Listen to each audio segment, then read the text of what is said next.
Avenue opposite the Burger Bar. The client was the future State Senator Cyril Lamarcon, actually lived in Brimborian, which is the house on the right. Roseburn, Grandtown, Valletta and Burley on St Clement's Road between Green Island and the Hock were all built for the same client, Mrs Florence Thompson. She also commissioned Grayson to design a block of 6 flats, even though she and the contractor Herbert Parker Davies signed the contract drawing. The Public Health Department refused permission for the building to be built on that site, and it was never actually built. At Hartley Park, Mr and Mrs Seward's plans were for a row of 9 three-house terraces, but for some reason only the first block was actually constructed. In 1936, the contractor Mark Amy asked Grayson to design him 3 semi-detached houses at the foot of Montfellard. And usually, all the plans I've seen for these houses have pitched roofs. Oh, it's the other way around, it's the pitched roofs, or the flat roof houses have got pitched roofs. And the contractors John and Robert Troy purchased land adjacent to Rockville, or Mont de la Roque. They asked Grayson to design them 4 houses for the site overlooking St Albans Bay.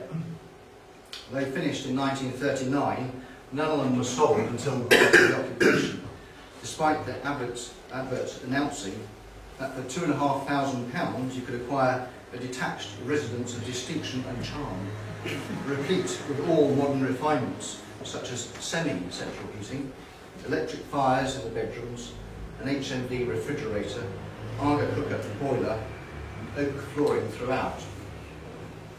All now have pitched roofs and all have been altered or extended to some degree. But not all Grayson houses from the period have flat roofs and white rendered walls. Malaya on Larusso Estate is an early Grayson house built using bricks rather than concrete blocks. It's since been extended in several directions. Bonita and Eramosa were some of the first houses to be built on the undeveloped land that became Clos de Bosch, Beaumont. The Salisbury Cottage near Green Island was built immediately behind a small cottage at the side of the road. Its granite was reused in the new, larger building. And you'll probably recognise the Moy Gate Lodge at the entrance to the Millennium Park at Le Creux. It was built for the Legale family at the Moy Manor to house 2 of their employees.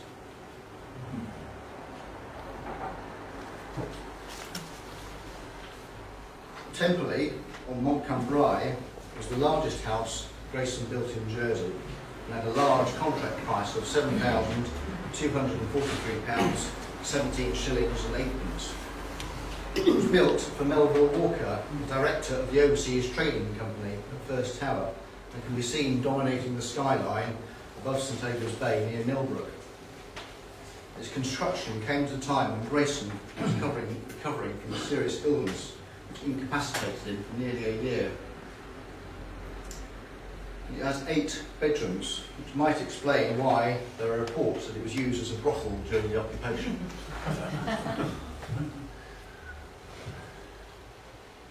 A handful of Grayson's later houses from the 1930s are more conventional in design. The Groupe is one of the 3 Grayson houses on the Gruppio of St Peter, the others being Red Lodge and Fox House. St John's Rectory was built on the site of the former rectory, and Grayson designed the roof space in such a way that it could be easily converted to more living space should the need arise. Shenstone Court can still be seen on Route de Noirmont. It's been altered internally and lost the loggia, which can be seen in the bottom left photograph. And Green Island House was a large 5-bedroom house which also had to accommodate 2 maids. It had solid 9-inch block walls rather than cavity walls, which might explain why it was demolished about 10 years ago.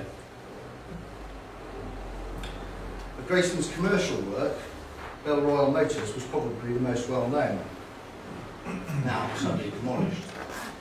In 1934, the Townhouse pub was originally Vautier's wine store and made up of 6 separate buildings. Grayson's 1935 alterations included the remodelling of the various frontages to give the site the appearance of one large building. And Roseville House was originally 2 stories, so 2 stories of flats above 7 separate shop units. But it now has an extra floor, because the shops have been condensed down into 2 units. And described by Eric Baker as the world's largest Nissen hut, Port Holiday Camp was only open for 1 season before the occupation. Remarkably, the contract price was a mere £4,995, so considerably less than temporary. But of course, a review of Grayson's 1930s work would not be complete without reference to Les Lumières and St Matthew's Church. It was first announced that Lady Trent had offered to fund the refurbishment of St Matthew's in memory of her late husband in October 1932. By then, Grayson had somehow managed to secure the role of architect for the project, despite being in business less than 10 months. Grayson transformed the church, and with the exception of Lalique's glass, was responsible for the design of everything. As well as the obvious changes preceding the top photographs, Grayson added a new porch, though not the porch we see now, which was put on in 1971, and the gated entrance with their geometric pattern. Internally, he clad the walls with Bath stone, the congregation floor with Portland stone, and the chancel and Lady Chapel with Hoptonwood stone.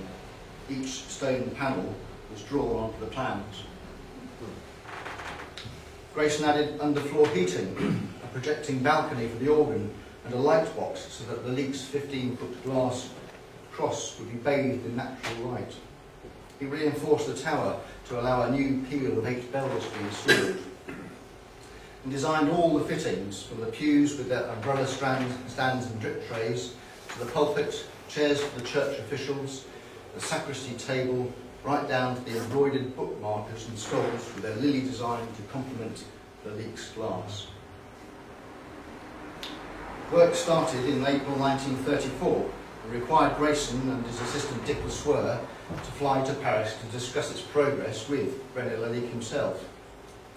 Upon their return, the pair were offered seats on an Air France flight that was leaving half an hour before their own Imperial Airways flight.